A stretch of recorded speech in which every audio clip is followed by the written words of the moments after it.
Hello my dear student, my dear friends. मैं आज आप लोग के बीच में क्लास 12 की फिजिक्स लेकर आया हूं। इससे पहले मैं आप लोग को लॉजिक गेट पढ़ा रहा था और लॉजिक गेट मैंने पूरा कंप्लीट कर दिया था। लेकिन बेटा मैं आपको ये बताना चाहूंगा कि लॉजिक गेट जो है आपके कोर्स से आउट हो चुका है। मतलब जो क्राइटेरिया बनी है 70% सिलेबस आपको पढ़ाया जाएगा। जिससे पहले जो सिलेबस था उसका 70% आपको पढ़ाया जाएगा और 30% सिलेबस को क्या किया है, कम किया गया है। तो जो 30% आपका सिलेबस कम किया गया है वो 30% सिलेबस में आपका लॉजिक गेट भी हटा दिया गया है। तो इसलिए अगर आप पढ़ चुके हो तो बहुत अच्छी बात है, आगे के लिए आपको काम देगा। लेकिन मैं अब जो यूनिट में आपको लेने चल रहा हूँ ये काफी इंपॉर्टेंट यूनिट है और यहाँ से लगभग 6 से 7 नंबर के पेपर बनते हैं।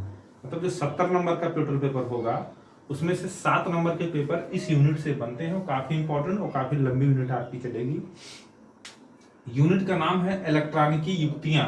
इलेक्ट्रॉनिकी युक्तियां ये एकदम लॉजिक गेट, आपके पास अगर बुक होगा तो लॉजिक गेट वाला जो चैप्टर था उसी के पहले आपको मिलेगा। इस यूनिट में जो मैं चैप्टर पढ़ूंगा उसमें पढ़ूंगा अर्धचालक, संधि डायोड तथा ट्रांजिस्टर। तो सबसे पहले हम अर्धचालकों के बारे में अध्ययन करेंगे, उसके बाद हम संधि डायोड के बारे में अध्ययन करेंगे और सबसे लास्ट में हम ट्रांजिस्टर के बारे में अध्ययन करेंगे। तो एक एक कड़ी को हम आराम से खोलेंगे। लेकिन पहले हम जानते हैं अर्धचालक क्या होता है। अर्धचालक को जानने से पहले हम ये जान लेते हैं चालक, चालक, कुचालक क्या होते हैं। चालक और कुचालक क्या होते हैं, पहले इसको हम समझते हैं, फिर अर्धचालक के बारे में जानते हैं। तो पहले जो क्लास 9 से पढ़ते आ रहे हैं, मैं बचपन से तो नहीं कहूंगा लेकिन मैं बताऊंगा कक्षा 9 से आपको सही से भौतिक विज्ञान के बारे में आपको जानकारी दी जाने लगती है कि चालक क्या होता है, कुचालक क्या होता है। चालक बेटा वह होता है, कहा जाता है ऐसे पदार्थ या ऐसा पदार्थ जिसमें विद्युत धारा का प्रवाह आसानी से होता है उसे हम क्या कहते हैं, चालक कहते हैं। या आप बता सकते हो कि ऐसा पदार्थ जिसमें आवेश का प्रवाह सुगमता से होता है उसे हम क्या कहते हैं, चालक कहते हैं। एग्जाम्पल के रूप में चांदी, सोना, लोहा, तांबा आदि ये सब क्या है, आपके चालक होते हैं।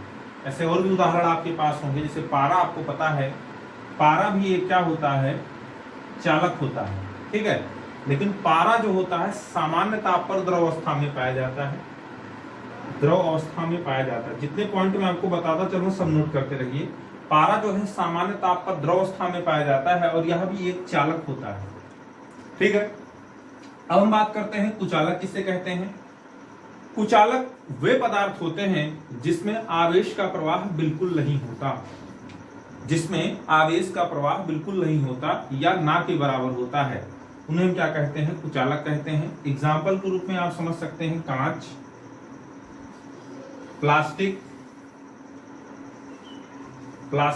और क्या ले सकते हो आप, कांच ले सकते हो, प्लास्टिक ले सकते हो, आबनूस की लकड़ी ले सकते हो, ऐसे चीनी मिट्टी, ये सब क्या होते हैं बेटा, कुचालक पदार्थ होते हैं। सूखी लकड़ी, ये सब क्या है, आपके कुचालक पदार्थ होते हैं। ठीक है, अब हम अर्धचालक के बारे में जान लेते हैं। नाम क्या है अर्धचालक, मतलब आधा चालक। तो अर्धचालक वो होता है, अर्धचालक ऐसे पदार्थ होते हैं जो चालक, इनके विद्युतीय गुण, कैसे परिभाषा बताओगे, अर्धचालक ऐसे पदार्थ होते हैं जिनके विद्युतीय गुण चालक और कुचालक के बीच पाए जाते हैं। मतलब ये ना तो पूरी तरीके से चालक होते हैं और ना ही पूरी तरीके से क्या होते हैं, कुचालक होते हैं। जनरली हम अर्धचालकों को मेटलाइट्स भी कहते हैं, उपधातु।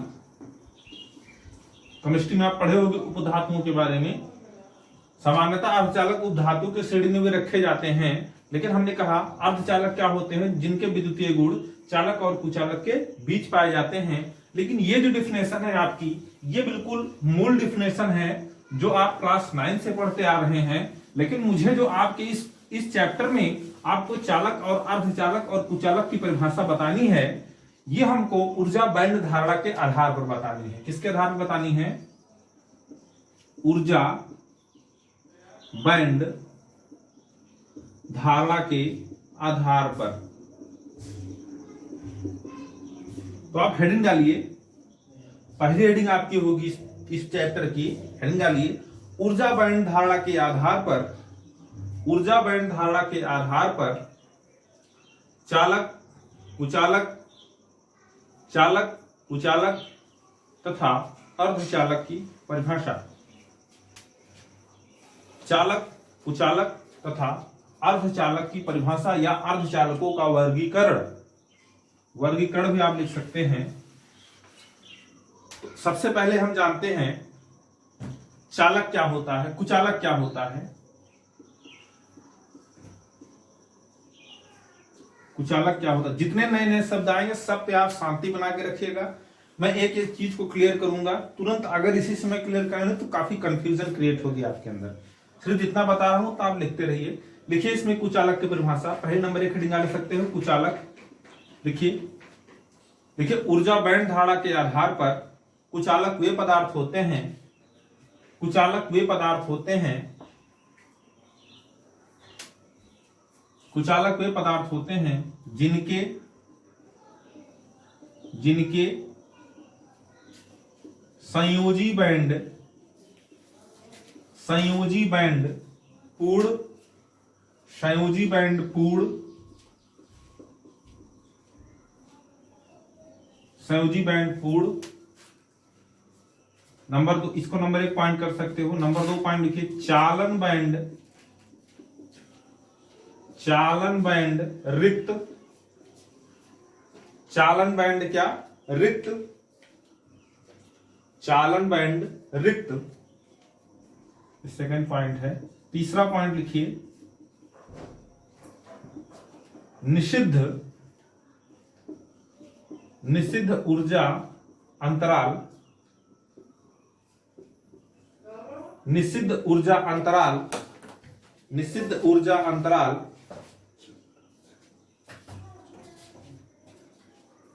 निषिद्ध ऊर्जा अंतराल की चौड़ाई, की चौड़ाई,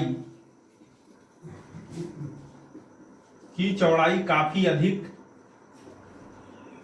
काफी अधिक, निषिद्ध ऊर्जा अंतराल की चौड़ाई काफी अधिक, ब्रैकेट में लिख सकते हो लगभग। ईजी, ईजी मतलब एनर्जी गैप, जी मतलब गैप, ई मतलब एनर्जी। ये जो निषिद्ध ऊर्जा अंतराल है इसी का अंग्रेजी क्या होती है, energy gap. Is greater than 3 electron volt, is greater than 3 electron volt. आइए हम समझते हैं कुचालक क्या होता है। तो आप बताओगे ऊर्जा बैंड धारणा के आधार पर कुचालक बेटा वे पदार्थ होते हैं जिनके संयोजी बैंड पूर्ण, मतलब संयोजी बैंड जिनके क्या होते हैं, पूर्ण होते हैं। चालन बैंड क्या होते हैं, रिक्त होते हैं। और निषिद्ध ऊर्जा अंतराल की चौड़ाई काफी अधिक होती है। कहने का मतलब ये है, ये लगभग इजी इज ग्रेटर देन कितना होता है, 3 इलेक्ट्रॉन वोल्ट होता है। इसके लिए आप एक फिगर बना सकते हो इसी के नीचे, ये बना लो चालन बैंड, चालन बैंड ऊपर में बना दे रहा हूं। ये हो गया आपका चालन बैंड, ये हो गया आपका संयोजी बैंड। ये पूर्णता क्या होता है, भरा होता है, इसलिए इसको हम कलर कर दे रहे हैं इस तरीके से, तो आप समझ आइए भरा है। ये चालन बैंड रिक्त, इसलिए इसको हमने सफेद छोड़ा है, खाली छोड़ा है। और ये जो बीच का जो गैप है बेटा, इसी को बोलते हैं हम निषिद्ध, निषिद्ध, निषिद्ध ऊर्जा अंतराल। इसी को हम क्या कहते हैं, निषिद्ध ऊर्जा अंतराल। निषिद्ध ऊर्जा अंतराल लगभग होता है ये EG, EG is equal to 7 electron volt, इसको लिख सकते हैं। ये जो आपका फिगर दिखाएगा ये कुचालक पदार्थ का फिगर है। और ये किस कुचालक पदार्थ का फिगर है, ये हीरे के लिए है। किसके लिए है, हीरे के लिए। मतलब जो हीरा होता है एक बहुत ही बढ़िया कुचालक पदार्थ होता है। ये उसका अंतराल दिखाया गया है, संयोजी बैंड पूर्णता भरा, चालन बैंड क्या होगा, रिक्त होगा, अंशित ऊर्जा अंतराल क्या होगा, काफी अधिक होगा, लगभग कितना 7 इलेक्ट्रॉन वोल्ट। ठीक है। एक चीज यहां ध्यान देने वाली बात है, जैसे जैसे आप अगर इतनी ऊर्जा आप दे दोगे, मेरी बात समझना, ये किस पदार्थ के लिए हमने ये फिगर बनाया है, ये हमने फिगर बनाया है आपको हीरे के लिए। अगर हीरे को आप बाहर से 7 इलेक्ट्रॉन वोल्ट की ऊर्जा दे दें तो डियर फ्रेंड्स, ये संयोजी बैंड में, जानते हो संयोजी बैंड में क्या पाया जाता है? अभी तक मैंने कहा कि आप समय दीजिए, धीरे धीरे हर एक चीज समझ में आएगा। संयोजी बैंड में जानते हो क्या पाया जाता है? संयोजी बैंड में बेटा पाया जाता है नाभिक से दृढ़ता पूर्वक बंधे इलेक्ट्रॉन जो होते हैं, मेरी बात समझना, नाभिक से दृढ़ता पूर्वक जो बंधे हुए इलेक्ट्रॉन होते हैं वो कहां पाए जाते हैं? वो पाए जाते हैं आपके संयोजी बैंड में। और चालन बैंड में क्या पाया जाता है? चालन बैंड में ऐसे इलेक्ट्रॉन पाए जाते हैं जो नाभिक से मुक्त होते हैं, मतलब फ्री इलेक्ट्रॉन पाए जाते हैं। और एक चीज जान लीजिए, काफी टाइम से पढ़ते आ रहे हो कि किसी भी पदार्थ में या किसी भी वायर में या किसी तार में जो धारा का प्रवाह होता है, मतलब किसी तार में अगर धारा प्रवाहित हो रही है तो वह किसके किसके कारण होती है? उस तार में उपस्थित मुक्त इलेक्ट्रॉनों के कारण होती है। किसके कारण होती है? मुक्त इलेक्ट्रॉनों के कारण होती है। मतलब जहां पर मुक्त इलेक्ट्रॉन पाए जाएंगे वहीं पर आपकी क्या मिलेगी? धारा मिलेगी। और जहां मुक्त इलेक्ट्रॉन नहीं पाए जाएंगे वहां पर धारा नहीं पाई जाएगी। और इससे पहले, अभी जब मैं इससे पहले जब बता रहा था तो मैंने बताया था कुचालक ऐसे पदार्थ होते हैं जिनमें विद्युत आवेश का प्रवाह नहीं होता है या विद्युत धारा का प्रवाह नहीं होता है। तो क्यों नहीं होता? क्योंकि इस मतलब कि कुचालक पदार्थ जो होते हैं इसके समस्त इलेक्ट्रॉन बेटा कहाँ पाए जाते हैं? आपके ये संयोजी बैंड में पाए जाते हैं। और मैंने बता दिया संयोजी बैंड में क्या पाए जाते हैं? नाभिक से दृढ़ता पूर्वक बंधे इलेक्ट्रॉन पाए जाते हैं। और चालन बैंड में क्या पाया जाता है? मुक्त इलेक्ट्रॉन पाया जाता है। इसलिए जो है यहाँ पर आपके इसमें धारा नहीं बहती। और आपको पता भी होगा हीरा सबसे बेटर कंडक्टर होता, सॉरी हीरा सबसे बेटर इंसुलेटर होता है किसका? मान सकते हैं कि ये माना जाता है हीरा जो होता है सबसे बढ़िया कुचालक पदार्थ माना जाता है। और हमने अभी बताया जब डिफिनेशन में लिखा रहा था कुचालक पदार्थ की, यहाँ पर मैंने बता दिया Eg का मान कितना होना चाहिए? 3 इलेक्ट्रॉन वोल्ट से क्या होना चाहिए? बड़ा होना चाहिए। तो ये देखिए 7 क्या है? 3 इलेक्ट्रॉन वोल्ट से ज्यादा है कि नहीं है ना? तो ठीक है, आई होप आपको इतना समझ में आया होगा। जल्दी से इसको फिगर को आप बना लीजिए, स्क्रीनशॉट ले लीजिए। मैं आगे बढ़ता हूँ और मैं इसी आधार पर, ऊर्जा बैंड धारा के आधार पर मैं आपको चालक बताने का प्रयास करता हूँ। ठीक है, चलिए आप लोगों ने चालक के बारे में समझ लिया। अब मैं आप लोग को बताऊंगा चालक किसे कहते हैं। तो जनरली बेटा जो चालक होता है इसको समझते हैं ऊर्जा बैंड धारा के आधार पर। ऊर्जा बैंड धारा के आधार पर चालक वे पदार्थ होते हैं, मेरी बात समझना, ऊर्जा बैंड धारा के आधार पर, लिखते रहिए, मैं लिखूंगा नहीं, लिखने में ज्यादा टाइम जाता है। ऊर्जा बैंड धारा के आधार पर चालक वे पदार्थ होते हैं जिसमें संयोजी बैंड और चालन बैंड एक दूसरे के ऊपर अध्यारोपित होते हैं। अध्यारोपित मतलब इनके बीच कोई गैप नहीं होता। इनके बीच मतलब जो आपने ऊर्जा अंतराल देखा था ना, जो ऊर्जा अंतराल देखा था 7 इलेक्ट्रॉन वोल्ट का हीरे के लिए, ये पूरा गैप क्या होता है? फिल हो जाता है। मतलब कहने का ये है जो इलेक्ट्रॉन फ्री होने वाले होते हैं वो फ्री हो जाते हैं। ऐसा तो है नहीं कि किसी भी पदार्थ से समस्त इलेक्ट्रॉन फ्री हो जाते हैं। जिसकी जितनी संयोजकता होती है उस पदार्थ से या उस तत्व से उतने ही इलेक्ट्रॉन क्या होते हैं? फ्री होते हैं। ये तो आपने पढ़ा ही होगा कि जिसकी जितनी संयोजकता होती है वह उतना ही इलेक्ट्रॉन क्या कर सकता है? त्याग सकता है। वह उतना इलेक्ट्रॉन क्या कर सकता है? ग्रहण कर सकता है। यह आपने पढ़ा है। तो ये कहा गया कि ऊर्जा बैंड धारा के अनुसार चालक वे पदार्थ होते हैं जिनमें संयोजी बैंड और चालन बैंड एक दूसरे के ऊपर क्या होते हैं? अध्यारोपित होते हैं। देखिए हमने एक फिगर बनाने का प्रयास किया है। ये चालन बैंड है, ये क्या है बेटा? संयोजी बैंड है। बीच में आप देख रहे हो ये क्या है? आपका एक कॉमन एरिया है।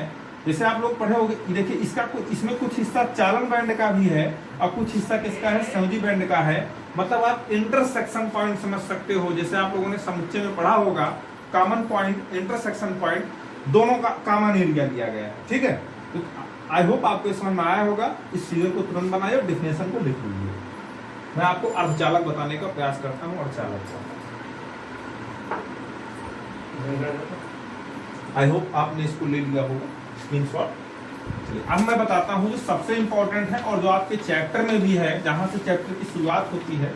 ये कुचालक और चालक की परिभाषा तो आपको जाननी ही होगी, लेकिन हमको ये जानना है अर्धचालक किसे कहते हैं।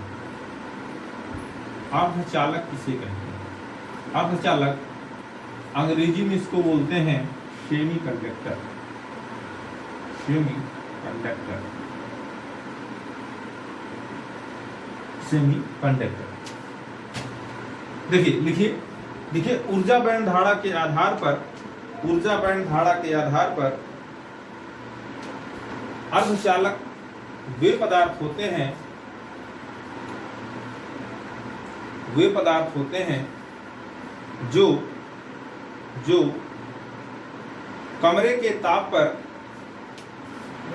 या ऐसे लिख सकते हैं आप, ऊर्जा बैंड धारा के आधार पर, ऐसे लिखिए ऊर्जा बैंड धारा के आधार पर कमरे के ताप पर अर्धचालक वे पदार्थ होते हैं, अर्धचालक वे पदार्थ होते हैं। नंबर 1 पॉइंट लिखिए, अर्धचालक वे पदार्थ होते हैं। नंबर 1 पॉइंट लिखिए इसमें, जिनमें चालन व संयोजी बैंड आंशिक रूप से भरे होते हैं, आंशिक रूप से भरे होते हैं। मतलब चालन बैंड भी हल्का सा भरा होगा और संयोजी बैंड भी क्या होगा, हल्का सा भरा होगा। ये कह रहे हैं चालन व संयोजी बैंड आंशिक रूप से भरे होते हैं। नंबर 2 पॉइंट लिखिए, तथा इनके बीच निषिद्ध ऊर्जा अंतराल, इनके बीच निषिद्ध ऊर्जा अंतराल लगभग 1 इलेक्ट्रॉन वोल्ट का होता है। इनके बीच निषिद्ध ऊर्जा अंतराल लगभग 1 इलेक्ट्रॉन वोल्ट का होता है, 1 इलेक्ट्रॉन वोल्ट का होता है। 1 इलेक्ट्रॉन वोल्ट का होता है। ब्रैकेट में लिखिए जर्मेनियम के लिए, मैं एक एक चीज डिस्कस करूंगा। जर्मेनियम मैंने क्यों बोला, जर्मेनियम के लिए 0.75 इलेक्ट्रॉन वोल्ट, तथा सिलिकॉन, सिलिकॉन का प्रतीक SI होता है, तथा सिलिकॉन के लिए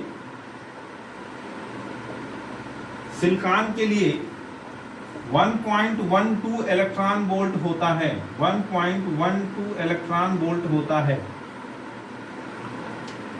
तो ऊर्जा बैंड धारा के आधार पर चालक कैसे पदार्थ होते हैं? नंबर 1 पॉइंट क्या लिखा, कमरे के ताप पर। कमरे के ताप समझिए, केमिस्ट्री बोलता है, मतलब रसायन विज्ञान की किताबों में आपको कमरे का ताप लगभग 25 डिग्री सेंटीग्रेड माना जाता है। कितना माना जाता है? 25 डिग्री सेंटीग्रेड कमरे का ताप माना जाता है। और फिजिक्स में यह 25 डिग्री सेंटीग्रेड से 30 डिग्री सेंटीग्रेड के बीच वेरी करता है। जो आपका नॉर्मल टेम्परेचर होता है, कमरे का ताप 25 डिग्री सेंटीग्रेड ही मोटा मोटा आप मान सकते हैं कि कमरे के ताप पर 25 डिग्री सेंटीग्रेड पर ये स्थितियां पाई जाती हैं। ठीक है, जैसे गर्मियों में जानते हो 45 से 46 डिग्री टेम्परेचर पहुंच जाता है, आपका एटमॉस्फेरिक टेम्परेचर पहुंच जाता है, वातावरण का टेम्परेचर। तो उस ताप की यह घटना नहीं होगी। लगभग 25 से 30 डिग्री सेंटीग्रेड के बीच में ये समस्त घटनाएं होंगी और तभी अर्धचालक की परिभाषा बैठेगी, अदरवाइज नहीं होगी। क्लियर है?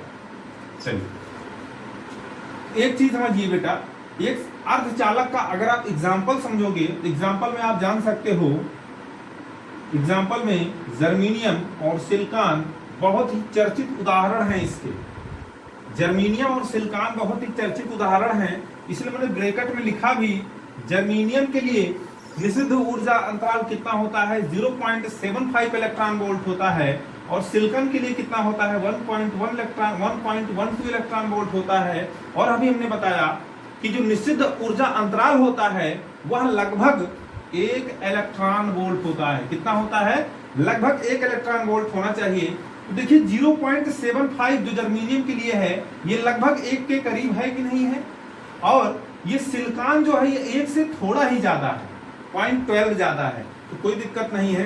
तो इसलिए हम कह सकते हैं कि जर्मेनियम और सिलिकॉन जो है इस कंडीशन को फुलफिल करते हैं, इसलिए हम मान लेंगे कि जर्मेनियम और सिलिकॉन जो है बेटर सेमीकंडक्टर हैं, और इसी जर्मेनियम सिलिकॉन को भी आपको आगे लेके बढ़ना है, मतलब पूरा चैप्टर जो है इसी जर्मेनियम और सिलिकॉन से ही खत्म हो जाएगा। तो समझ गए अर्धचालक क्या होता है।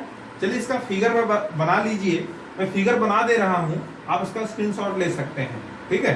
तब तक मैं फिगर बनाता हूं। देखिए बेटा मैंने ये दोनों फिगर बना दिया है, ये जर्मेनियम के लिए मैंने बनाया। इसमें देखिए चालन बैंड हल्का सा क्या है भरा हुआ है, क्योंकि आपको बताया गया है चालन अर्धचालक की परिभाषा। इसमें चालन बैंड और संयोजी बैंड क्या होते हैं, हल्के से भरे होते हैं। ये देखिए हमने चालन बैंड को हल्का सा भर दिया और संयोजी बैंड भी हल्का सा ही भरा है। यहाँ भी यही चीज है। ये देखिए हमने बीच का जो गैप दिख रहा है, गैप आपका किसका है, ये निश्चित ऊर्जा अंतराल का है।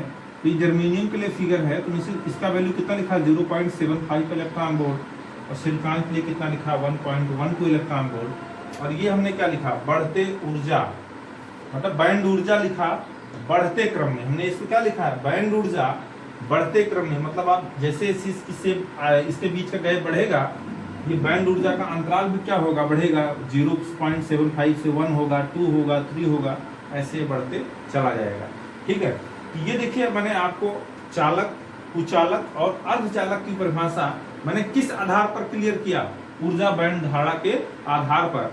बेसिक परिभाषा तो आप जानिए जो जानते हैं आप, लेकिन इनको जरूर जानिए। नोट्स इसी को आपको बनाना है, पिछली नोट्स जो पहले पढ़ाया हमने उसको कुछ कोई जरूरत नहीं लिखने की। अगर आप चाहो तो नोट भी कर सकते हो उन सब चीजों को।